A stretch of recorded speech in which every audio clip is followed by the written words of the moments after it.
आज हम बात करने वाले हैं लुकिज्म के चैप्टर नंबर 399 के बारे में। और अगर आपने अब तक मेरे चैनल को सब्सक्राइब नहीं करा है तो जल्दी से इसको सब्सक्राइब कर लो ताकि आगे आने वाली वीडियोस आप मिस ना कर सको। और पिछले एपिसोड में हमने देखा था जो व्हाइट टाइगर जॉब सेंटर के बंदे होते हैं वो निकल पड़ते हैं हॉस्टल गैंग को तबाह करने के लिए। और आज की वीडियो की शुरुआत में हम देखते हैं जो मैनेजर किम होता है वो भी इन्हीं के साथ होता है। अभी इनमें से एक आदमी मैनेजर किम को कहता है, हे मैनेजर किम, लगता है मैनेजर किम हमारी बातों का जवाब नहीं दे रहे हैं। दूसरा बंदा कहता है, अगर ऐसी बात है तो हमें आगे रहना चाहिए और ऑर्डर देना चाहिए सबको। रॉबर्ट, गैब्रियल, अगर हम साथ मिलके उनको ढूंढते रहे तो हमें सालों लग जाएंगे हॉस्टल को ढूंढने में। रॉबर्ट कहता है, और इससे तुम्हारा क्या मतलब है? दूसरा बंदा कहता है, हमें अलग अलग होकर ढूंढना होगा, इससे हमारा काम काफी ज्यादा जल्दी हो जाएगा। चलो इसको व्हाइट टाइगर के स्टाइल में करते हैं। हॉस्टल का शिकार अब शुरू होता है। लेकिन जो मैनेजर किम होते हैं वो कुछ भी नहीं बोल रहे होते हैं, वो बिल्कुल शांत होते हैं। और ऐसा इसलिए क्योंकि उनको पता है कि उनका सामना हॉस्टल के वैरेन चे से होने वाला है, जो कि उनका एक खास स्टूडेंट है। इसके बाद जो शांगुई नाम का बंदा होता है ये कुछ टीनेजर से हॉस्टल गैंग के बारे में पूछ रहा होता है। यहाँ पे जो एक लड़का होता है सिगरेट पीते हुए शांगुई को जवाब देता है, क्या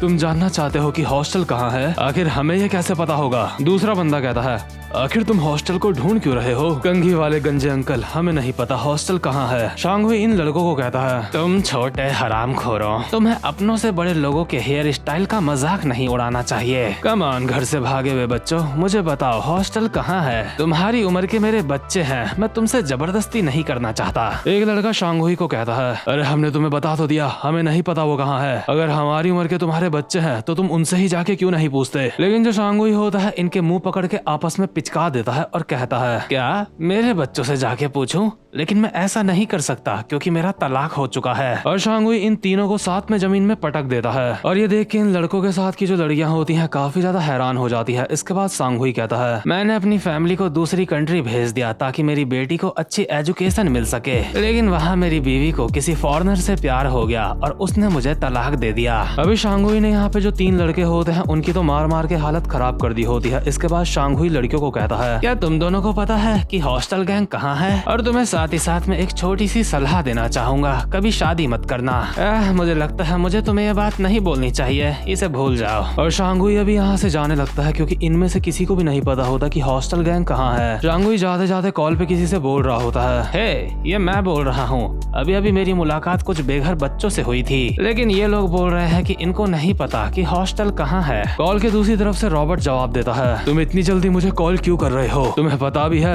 गैंगडोंग में कितने सारे घर से भागे हुए बच्चे हैं? हमें तब तक इन सबसे पूछताछ करनी होगी जब तक हमें हॉस्टल के बारे में कुछ पता नहीं चल जाता। अभी जो रॉबर्ट और गैब्रियल होते हैं इन्होंने भी कुछ बंदों को फोड़ रखा होता है, लेकिन यहाँ से भी उनको कोई जानकारी नहीं मिलती। इसके बाद शांगुई कहता है, क्या सच में हमें एक एक करके उन सबसे पूछना होगा? रॉबर्ट कहता है, और क्या, और हम कर भी क्या सकते हैं? क्या तुम भूल गए ये जो बेघर बच्चे हैं इन्होंने अपने छोटे छोटे ग्रुप्स बनाए हैं काफी सारे, और सिर्फ एक दो ग्रुप से पूछ के हमें जानकारी नहीं मिल सकती। हमें किसी ऐसे ग्रुप से पूछना चाहिए जिन्हें हॉस्टल के बारे में पता हो। शांगुई अभी सिगरेट जलाते हुए कहता है, हाँ ठीक है, तुम्हें तो पता ही है मैं चीजें ढूंढने में एक जादूगर हूँ। रॉबर्ट कहता है, तुम हमारा मकसद भूले तो नहीं ना? हम यहाँ पे हॉस्टल गैंग को ढूंढने आए हैं, इससे पहले कि रनवे फेम्स के छोटे छोटे ग्रुप्स आपस में मिलके एक बड़ी ऑर्गेनाइजेशन बन जाएं। इसलिए उन्हें ढूंढने के लिए अच्छे से मेहनत करना, क्योंकि अगर तुम्हारी दोबारा से शादी हो गई तो तुम्हें पैसों की जरूरत पड़ेगी। शांगुई कहता है, नहीं मैं दोबारा से शादी नहीं करने वाला। रॉबर्ट कहता है,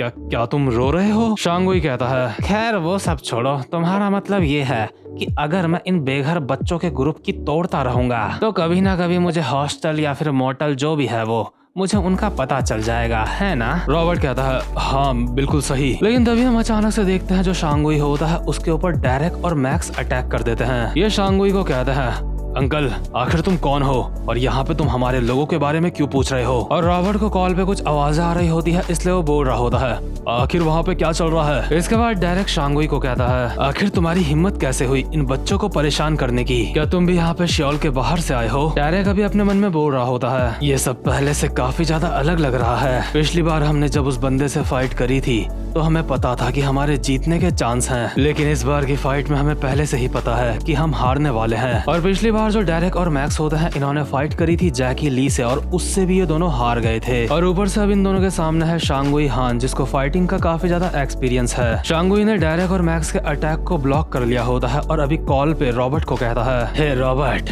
मुझे हॉस्टल मिल गई। तो ठीक है अब वक्त है शिकार करने का। डेरेक और मैक्स अपने मन में बोल रहे होते हैं, हमें एली और वैरेन के टच में रहना होगा, हम इस बंदे को नहीं हरा सकते। और शायद सांगुई हान का भी कुछ इतिहास होगा जो हमें बाद में बताया जाएगा। इसके बाद सीन शिफ्ट होता है और हम देखते हैं बिग डील का सीन। अभी जो जेक होता है वो बोलता है, क्या ल्यूहा यहाँ पे आई थी? तुमने हमें पहले क्यों नहीं बताया? अगर हमें पता होता तो हम यहाँ पे आ जाते जल्दी से। जेसन जेरी और जेक को कहता है, तुम दोनों यहाँ से भागे ही इसलिए थे क्योंकि तुम्हें पता था वो यहाँ पे आ रही है। खैर तुम्हें समझ आ गया है मैंने जो भी तुम्हें अभी कहा है ना? मुझे वर्कर्स के इरादे कुछ ठीक नहीं लगते, हमें उनके लिए तैयार रहना चाहिए। लेकिन तभी यहाँ पे एक बंदा भागता हुआ आता है और कहता है, जेक अभी अभी कुछ बहुत बुरा हुआ है। जेसन कहता है, ये हमेशा कोई बुरी खबर ही लेके आता है, तो ठीक है बताओ इस बार क्या हो गया? ये बंदा कहता है, दरअसल हॉस्टल के ऊपर व्हाइट टाइगर जॉब सेंटर ने अटैक कर दिया है। जेक कहता है, यूजिन वो साला हरामखोर, क्या वो सच में 4 बड़ी गैंग्स को एक करना चाहता है? जेसन कहता है,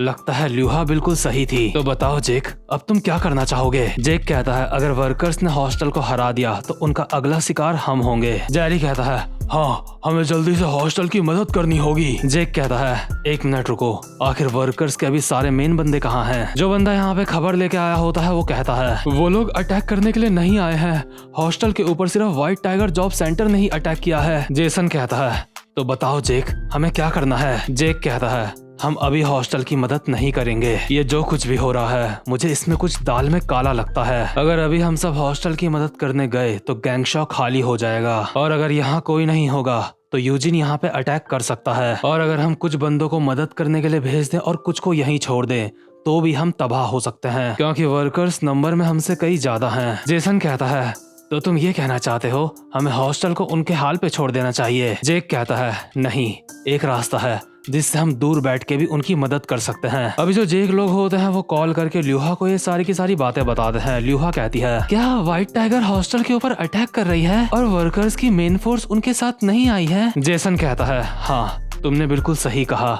इसलिए हम उनकी मदद करने के लिए नहीं जा सकते। लेकिन जेक ने कहा है एक रास्ता है जिससे हम दूर से भी उनकी मदद कर सकते हैं। ल्यूहा इस वक्त जोहान के साथ ही होती है और कहती है, अच्छा और वो तरीका क्या है? जेसन कहता है, क्या तुम इस वक्त जोहान शियोंग के साथ हो? ल्यूहा हल्की आवाज में कहती है, अरे तुम चिंता मत करो, वो मुझे नहीं सुन सकता। जेसन कहता है, तो ठीक है मेरी बात सुनो, जोहान को किसी भी हाल में तुम्हें रोकना है फाइट में इन्वॉल्व होने से। किसी भी कीमत पे जोहान हॉस्टल के ऊपर अटैक नहीं करना चाहिए। हमें व्हाइट टाइगर जॉब सेंटर की पावर को जितना हो सके उतना कम करना होगा और जेक का यही प्लान है जिससे हम हॉस्टल की मदद दूर बैठ के भी कर सकते हैं। तो ठीक है मैं अब फोन रख रहा हूँ। ल्यूहा कहती है, एक मिनट रुको, आखिर मैं जोहान को कैसे रोकूंगी? लेकिन जो जेसन होता है उसने कॉल रख दी होती है और ल्यूहा अभी अपने मन में बोल रही होती है, आखिर अब मैं क्या करूँ, मैं जोहान को कैसे रोकूं? और वहीं इतने में जो जोहान होता है उसे व्हाइट टाइगर जॉब सेंटर से कॉल आ जाता है। ल्यूहा को अंदाजा हो जाता है कि उसे हॉस्टल को तबाह करने के लिए ही बुला रहे होंगे, इसलिए जैसे ही जोहान कॉल पिक करके हेलो कहता है, ल्यूहा तभी जोहान का फोन पकड़ के पानी में फेंक देती है क्योंकि ल्यूहा को और कोई रास्ता नजर नहीं आ रहा होता जोहान को रोकने का। अभी जोहान चिल्ला के कहता है,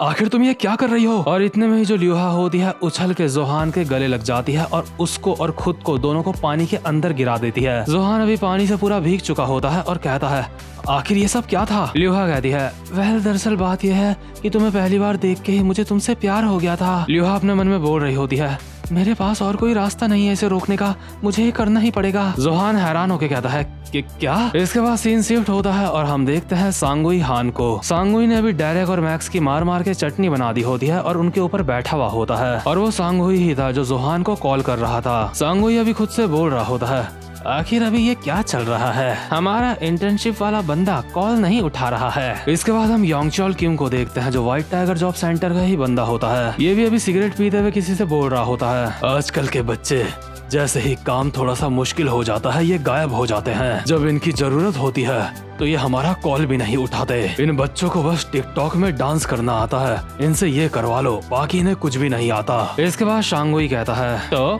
अब हमें क्या करना है? क्या हमें बाकी के हॉस्टल के बंदों को भी पकड़ना है? आखिर हमें इन बच्चों को मारने की जरूरत क्यों पड़ रही है? अभी जो डेरेक और मैक्स होते हैं वो रॉबर्ट और गैब्रियल के कंधे में होते हैं। रॉबर्ट कहता है, क्या तुम बोल रहे हो हमें इन्हें मारने की जरूरत क्यों पड़ रही है? वो तुम हो जिन्होंने इन्हें मारा है। गैब्रियल कहता है, मुझे लगता है हमें बाकी के हॉस्टल के बंदों का इंतजार करना होगा, वो यहाँ पे जल्दी आएंगे। इसके बाद रॉबर्ट सांगुई को कहता है, सच में हद है, हमें फाइनली हॉस्टल के 2 बंदे मिले थे और तुमने उन्हें तब तक मारा जब तक वो बेहोश नहीं हो गए। अगर ऐसा ही चलता रहा तो हम हॉस्टल के बाकी के बंदों को कभी नहीं ढूंढ पाएंगे। अभी जो रॉबर्ट और गैब्रियल होते हैं वो यहाँ पे बाकी के बेघर बच्चों को भी लेके आ गए होते हैं और गाड़ी के ऊपर लोड कर रहे होते हैं। शांगुई कहता है, हे रॉबर्ट, गैब्रियल, आखिर तुम इन बच्चों को यहाँ पे क्यों लेके आए हो? रॉबर्ट कहता है, मुझे शक है जब ये दोनों हॉस्टल गैंग के बंदे उठ जाएंगे उसके बावजूद भी ये हमें कुछ भी नहीं बताएंगे, इसलिए मैं इन्हें ब्लैकमेल करने के लिए इन बच्चों को यहाँ पे लेके आया हूँ। शांगुई कहता है, बहुत अच्छे, ये हुई ना कुछ बात। रॉबर्ट, तुम सच में एक कमाल के बच्चे हो, तुम काफी ज्यादा समझदार हो गए हो। क्यों मैनेजर किम, मैंने सही कहा ना? लेकिन अभी जो मैनेजर किम होता है वो कार के अंदर बैठा हुआ होता है और कुछ भी नहीं बोल रहा होता। मैनेजर किम अभी अपनी और वैरन की फोटो देख रहे होते हैं और ऑब्वियसली मैनेजर किम हॉस्टल गैंग को तबाह नहीं करना चाहेंगे क्योंकि यहाँ पे वैरन चे है। मैनेजर किम अभी कोई क्योंकि जवाब नहीं दे रहे होते, इसलिए शांगुई कहता है, क्या हुआ, इन्हें सांप सूंघ गया क्या? लगता है ये काम नहीं करना चाहते। दूसरा बंदा कहता है, मुझे लगता है ये अपनी बढ़ती हुई उम्र की वजह से भावुक हो रहे हैं। इसके बाद शांगुई कहता है, खैर जो भी हो, ये बताओ हम हॉस्टल की बैंड कब बजाने वाले हैं? लेकिन इतने में ही अचानक से कहीं से एली आता है और शांगुई के कंधे में चढ़ जाता है। एली शांगुई को पकड़ के इस तरह से हवा में फेंकता है कि उसका बेब्लेड बन जाता है। शांगुई का बेब्लेड बनता देख जो योंगचुल होता है कहता है, शांगुई क्या तुम ठीक हो? लेकिन योंगचुल को इस चीज की भनक तक नहीं लगती कि वो वैरन के CQC अटैक के अंदर आ चुका है। जैसे ही योंगचुल पीछे मुड़ के देखता है तभी जो वैरन होता है योंगचुल के काफी सारे मुक्के ही मुक्के बजा देता है। एली और वैरन की एंट्री तो यहाँ पे काफी ज्यादा धमाकेदार होती है, लेकिन यहाँ पे सिर्फ ये दोनों ही नहीं आए होते। यहाँ पे शैली और एली की दोनों बच्चियां भी आई होती हैं और इन तीनों के हाथों में डंडे होते हैं। और शैली को देख के तो मुझे हमेशा ऐसा लगता है कि ये फालतू की हीरोइन बनती रहती है, इसके बस का कुछ भी नहीं है। इसके बाद एली कहता है, पिछली बार यहाँ पे श्योल के बाहर से कुछ नमूने आए थे और इस बार यहाँ पे बूढ़े लोगों का ये ग्रुप आया है। क्या तुम लोग यहाँ पे हॉस्टल को तबाह करने के लिए आए हो? लगता है तुमने सोचा होगा हम तुम्हारा एक आसान शिकार होंगे। शांगुई और योंगचोल को निपटाने के बाद अभी यहाँ पे गैब्रियल और रॉबर्ट ही बचे होते हैं जो बाहर खड़े होते हैं। वैरन इन दोनों को कहता है, तो लगता है अब बस तुम दोनों ही बचे हो। और क्योंकि वैरन इन दोनों से पहले भी मिल चुका होता है इसलिए अभी जो रॉबर्ट होता है कहता है, काफी दिनों बाद मिल रहे हो। गैंगडोंग के क्या था तुम्हारा नाम, माइटी करके कुछ था ना? वैरन अभी अपने मन में बोल रहा होता है, एक मिनट, ये तो वही है, इनसे तो मैं पहले भी मिला हूँ। इसके बाद हम देखते हैं शांगुई को जो अब भी नॉकआउट नहीं हुआ होता। शांगुई अभी जमीन का सपोर्ट लेके बैठा हुआ होता है और कहता है, मेरी गर्दन को इस तरह से मोड़ना ये सच में काफी ज्यादा कमाल का था। तूने तो मुझे लगभग हरा ही दिया था, मैं तेरे फाइटिंग स्टाइल से बता सकता हूँ। तो तू ही वो बच्चा है जिसे हमारे बॉस टॉम ली ने ट्रेनिंग दी है। तो बच्चे, तेरा नाम ही एली जैंग है ना? इसके बाद हम देखते हैं योंगचोल को जो अभी जमीन में बैठा हुआ होता है और उसको भी वैरन के अटैक से कुछ खास असर नहीं हुआ होता। योंगचोल कहता है, तुम्हें पता है मेरा सबसे ज्यादा दिमाग खराब किस चीज से होता है? वो ये है जब इन जैसे बच्चे लगातार ऐसे मुक्के मारते रहते हैं। ये बच्चे इस तरह से मुक्के मारते हैं क्योंकि इनको लगता है कि हम इनसे ज्यादा कमजोर हैं। एली लोगों के साथ की लड़कियां बोल रही होती हैं, आखिर ये किस तरह के लोग हैं? ये कोई मामूली लोग नहीं लगते। अभी जो वैरन होता है सीरियस होके कहता है, हे तुम भी यही हो है ना? ये लोग व्हाइट टाइगर जॉब सेंटर से आए हैं और तुम भी व्हाइट टाइगर जॉब सेंटर का एक हिस्सा हो। ये लोग बोल रहे हैं ये यहाँ पे हॉस्टल का शिकार करने आए हैं। क्या तुम भी यहाँ पे इसलिए आए हो कि तुम मेरा शिकार कर सको? मुझे यकीन नहीं होता तुम भी इन लोगों के साथ यहाँ पे आए हो, लेकिन मुझे इसके ऊपर यकीन करना होगा कि तुम भी यहाँ पे आए हो। मैं तो अभी ये भी नहीं कह सकता कि मैं गुस्से में हूँ या फिर मैं दुखी हूँ। आखिर आप इस वक्त कैसा महसूस कर रहे हो? क्या आप भी ऐसा ही महसूस कर रहे हो? इसके बाद मैनेजर किम गाड़ी से बाहर उतरते हैं और कहते हैं, वैरन चे नहीं, मेरा मतलब हॉस्टल। मुझसे तुम इस तरह से बात मत करो जैसे तुम मुझे काफी अच्छे से जानते हो। मैं अपने सारे इमोशंस पीछे छोड़ चुका हूँ। मैं यादों के बंधन में नहीं बंधा हूँ क्योंकि जब मैं अपना काम करता हूँ तो मैं एक प्रोफेशनल हूँ। हमारे एम्प्लॉयर ने हमें कहा है कि वो 4 बड़ी गैंग्स को खत्म करने वाले हैं, इसीलिए हमें हॉस्टल के मेंबर्स को पकड़ के उनके पास लेके जाना है। अभी जो वैरन होता है वो भी फाइटिंग पोजीशन में आ जाता है और मैनेजर किम को कहता है, तो क्या इसका मतलब ये है